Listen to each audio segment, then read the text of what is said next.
Léo Lins foi um comediante que foi condenado a 8 anos por piadas que foram consideradas preconceituosas, discriminatórias.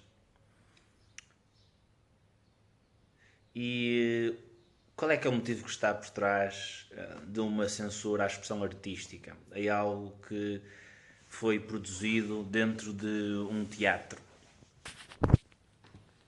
Algo que pode ser considerado ficção. Pode haver muitas hipóteses sobre o porquê da justificação para este comportamento. E uma outra possível hipótese é a de deslocação de conflito ou deslocação de emoção.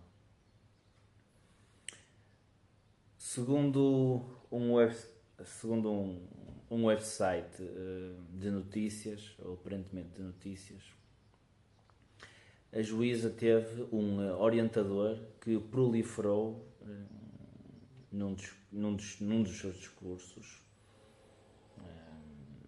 um comportamento e atitude de luta para com uma visão oposta, porque no caso ele era comunista e ele estava a partilhar numa linguagem muito primitiva e de luta de tribos, fundamentalmente falando, de esquerda contra a direita, referindo comentários deste tipo, oferecer-lhe a eles uma boa espingarda, oferecer-lhes uma boa cova, num evento com centenas, provavelmente milhares de pessoas até. O que é interessante, porque isto sim é que está mais próximo daquilo que poderia ser considerado discurso de ódio.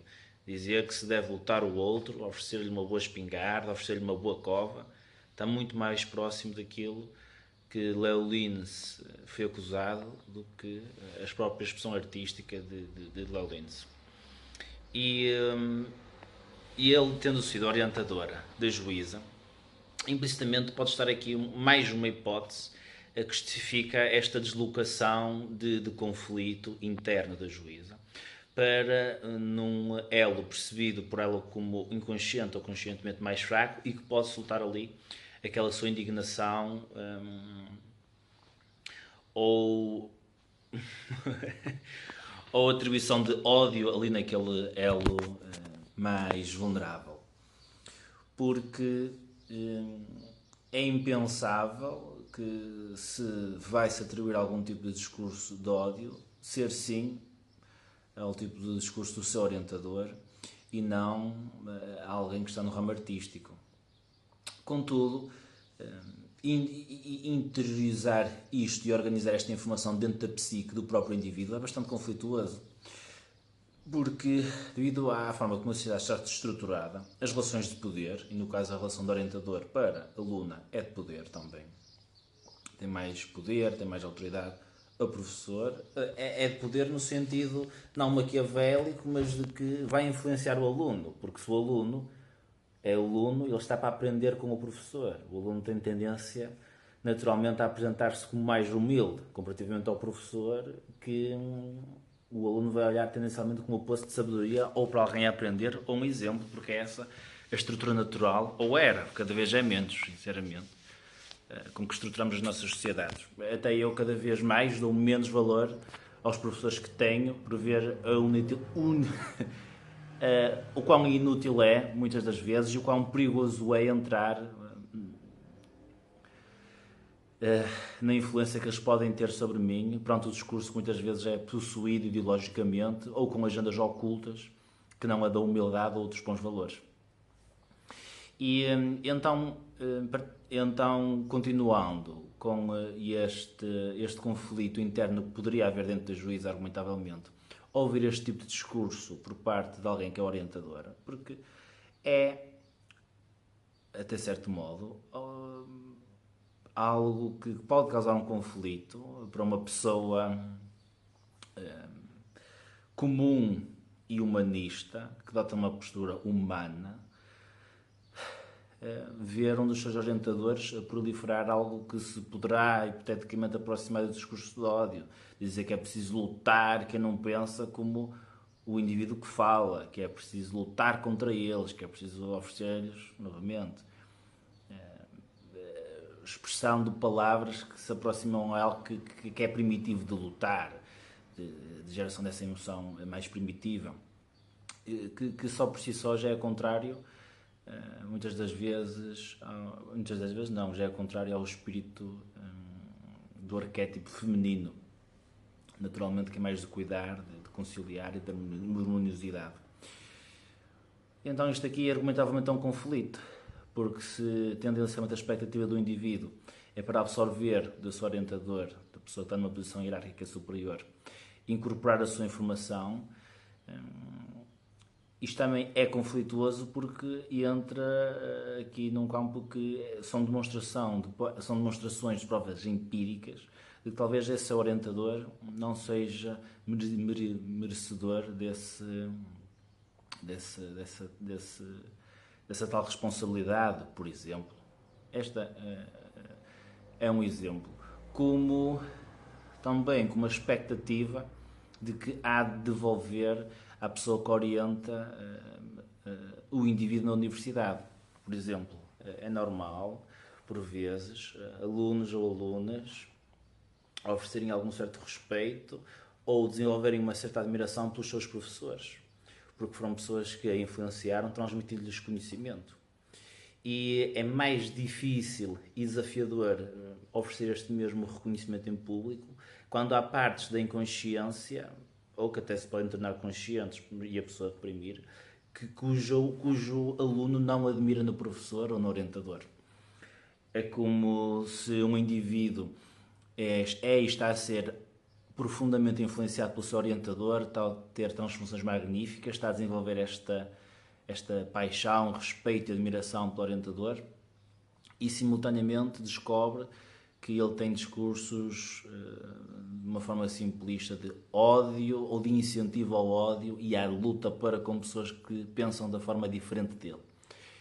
Ao descobrir isto, é algo que entra em conflito intrapsíquico, ou seja, dentro da própria psique da indivíduo aqui, no caso a juíza, porque bem, é mais difícil de admirarmos alguém ou de respeitarmos alguém quando ela tem um comportamento que converge com aquele que eu partilhei há pouco, de luta e de incentivo a esses instintos mais primitivos. E então, isto é perfeitamente razoável de acontecer na vida real, na nossa vida, com uma frequência muito maior àquela que podemos pensar, e é uma que é perfeitamente razoável para aqui também.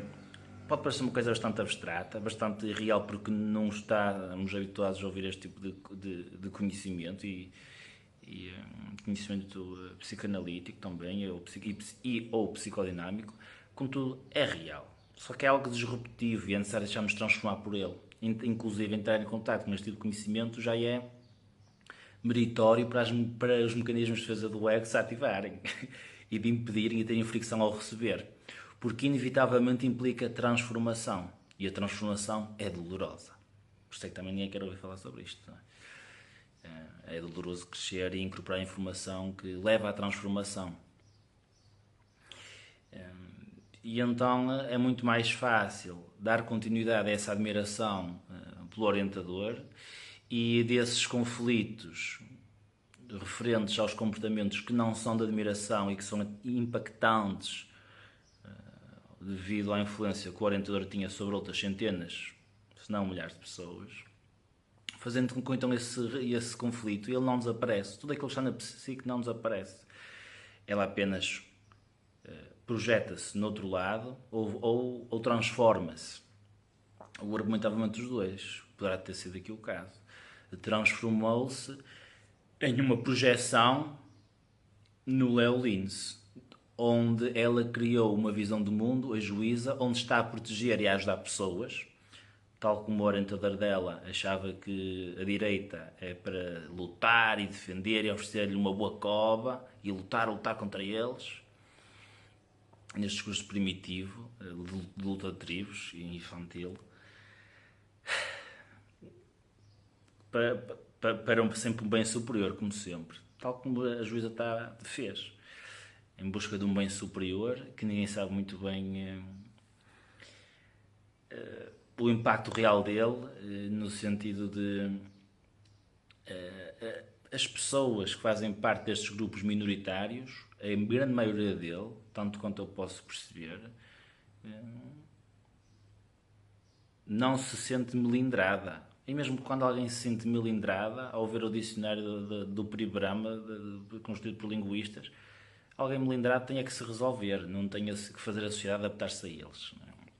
Que argumentavamente também é isto que a juíza está a contribuir. Está a contribuir para pessoas que deviam resolver os seus desafios, incómodos, desconfortos com a sociedade em terapia, não procurando apontar para a sociedade onde é que ela está errada para se transformar, empoderando-se aí sim a si mesmas. Contudo, isso é muito mais difícil e desafiador do que expressar ao mundo o caos, colocar o mundo em caos, prejudicar a vida das pessoas e afirmar virtude. Mesmo quando não se vê a defesa dessa virtude a vir cá fora, a manifestar o apoio à juíza, por exemplo. É bastante desafiador. Pelo menos com um discurso razoável e coerente. É difícil. Eu não vi, pelo menos. Se alguém souber, indique. Contudo, o objetivo principal daqui é partilhar consciência e conhecimento. E pode parecer uma coisa do outro mundo, surreal, procurar este tipo de conhecimento e de hipótese. Será que é mesmo? É uma juíza? Mas acredito que é. É mesmo surreal por vezes o quanto o nosso mundo por vezes pode ter justificações bastante simples e profundas para coisas que acontecem no dia a dia nos altos cargos da sociedade. Contudo, é assim mesmo que a sociedade funciona. Por isso é que o conhecimento transforma. Por isso é que se vê também ideologias a entrarem no sistema educativo. Bem, num certo ponto de vista, é para manter essa patologia ou essa ideologia, como se fosse um vírus que procura sustentabilidade, em vez do indivíduo se transformar, que é muito mais difícil de se transformar, é muito mais doloroso, causa muito mais stress. Por exemplo, eu lembro-me de Jordan Peterson partilhar que era muito difícil de pensar.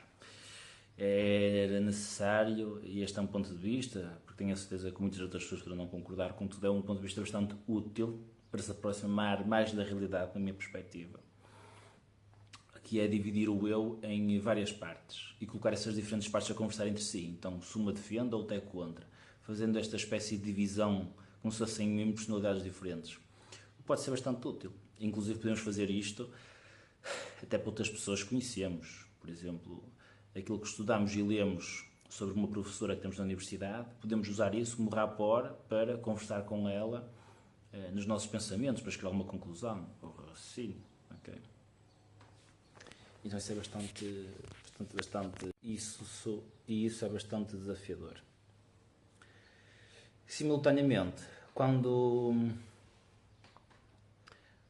um indivíduo acredita que deve calar o outro para um bem superior neste momento da sociedade, eu não vejo nada mais do que algo psicopatológico que ainda não foi identificado como tal, ou que não foi reconhecido como tal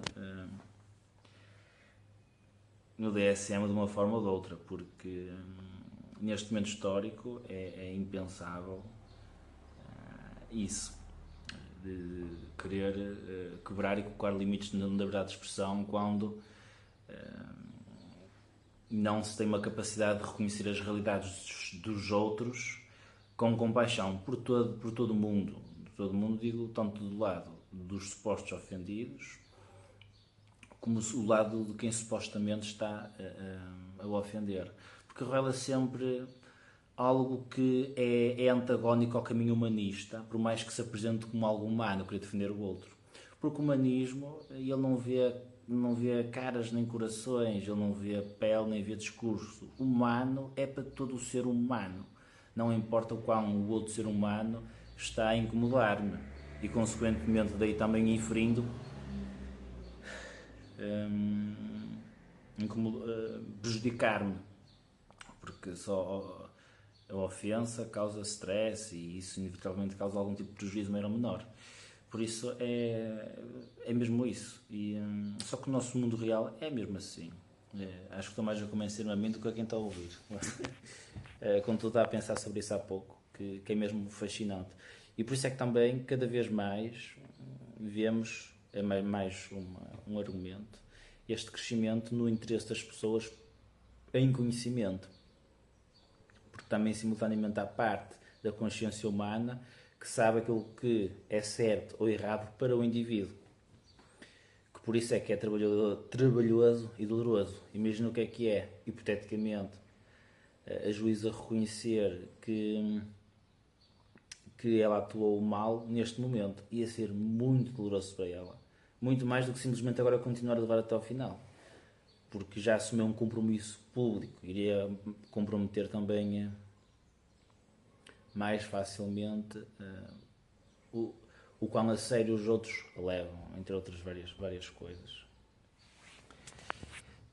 E simultaneamente também é difícil, e o ponto central está mais para este exemplo do que para o que acabei de apresentar, para alguém que está a desenvolver admiração pelo seu orientador, admitir e procurar enquadrar, quando já manifestou público essa sua admiração, hipoteticamente falando, quando ele depois simultaneamente prolifera discurso que não é nada coerente com aquilo que este indivíduo acredita, no caso, hipoteticamente, a juíza. É bastante difícil.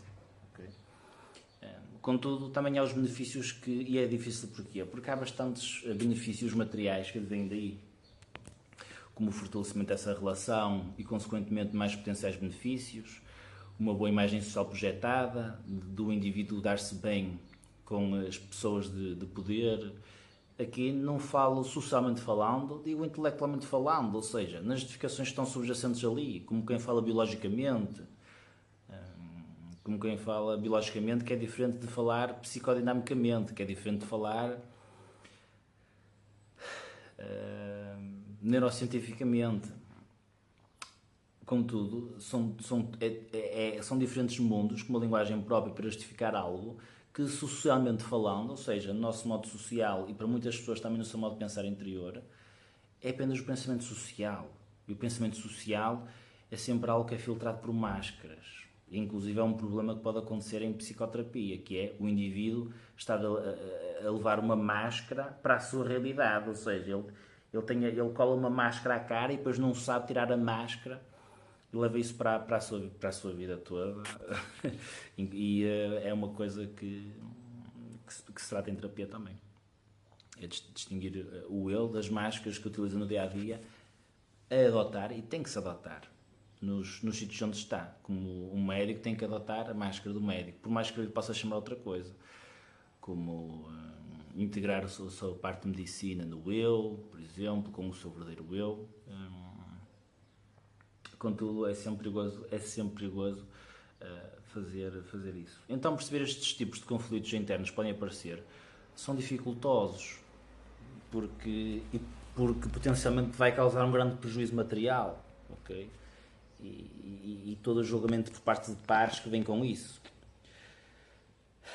Argumentavelmente, por isso é que também aos 30 ou 30 e tais ou mais tarde, muitas das pessoas têm crises de significado na vida ou crises de existencialidade.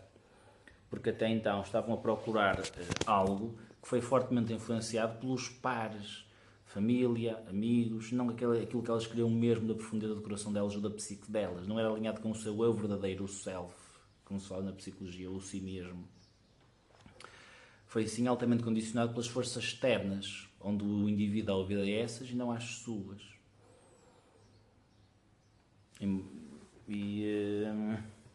E então, idealmente é necessário haver uma integração de todas elas, correto? As forças externas, dos amigos e família, as internas, idealmente é isto que iria acontecer. E que existe uma sociedade unificada. É uma integração da individualidade de todas as pessoas e como elas se expressam no mundo. No caso, um respeito também pelo Léo Lins e pela expressão artística, sabendo que é preciso respeitar a diferença, tanto como do comediante e da expressão artística, como também simultaneamente é possível apoiar outras pessoas que possam estar em algum tipo de minoria, que possam ser melindradas de alguma forma, como com um trabalho de voluntariado, de associação, outro tipo de responsabilidades. Isso é que é mais verdadeiramente humanista do que estar a prejudicar um humano em hipotético benefício de outro ser humano. Enquanto que simultaneamente também, e este é o trabalho das pessoas que muitas vezes estão em maior vulnerabilidade, é o quê?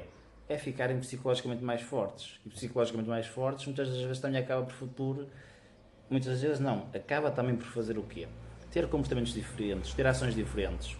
É como que a pessoa que sofre bullying parte do tratamento para ela para deixar de sofrer bullying pode ser e parte por ela tomar alguma ação e fazer algo diferente.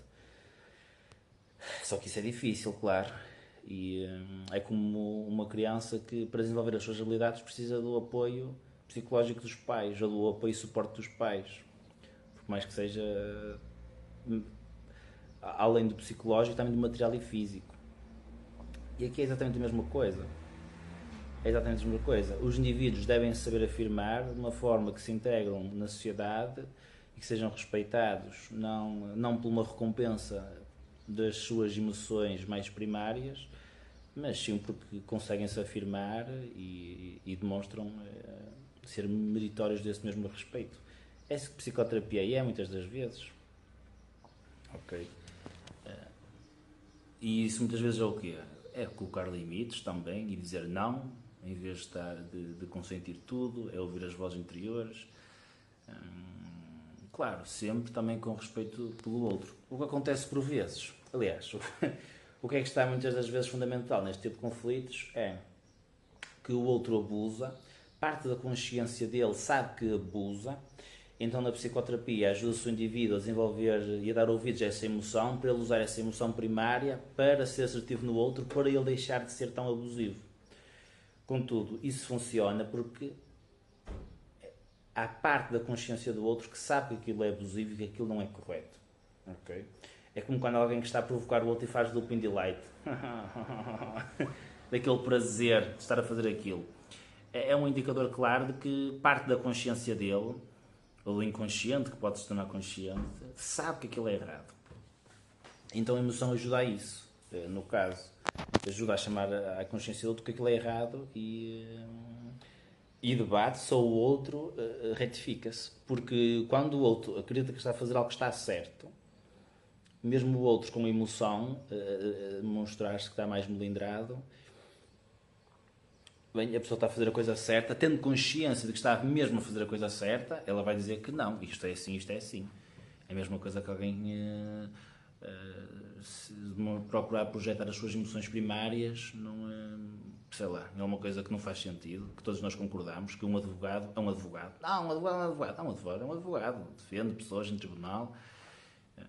É nesse sentido. E claro, a pessoa pode estar a fazer a coisa certa também e mesmo assim modificar-se para outra que expresse uma emoção emocional mais primária. Porquê? Pode ter insegurança, pode ter inconsciência, pode não estar firme e seguro de que aquela é a posição certa. Mesmo quando a possa ser. E então, posso fazer muitas mais aulas, mas já estão aqui para aí 20 minutos. Quem tem interesse nisto tem interesse em ouvir mais, por isso comente. Se quiser trabalhar comigo, link nos comentários. Obrigado, até à próxima. Deus, bye bye.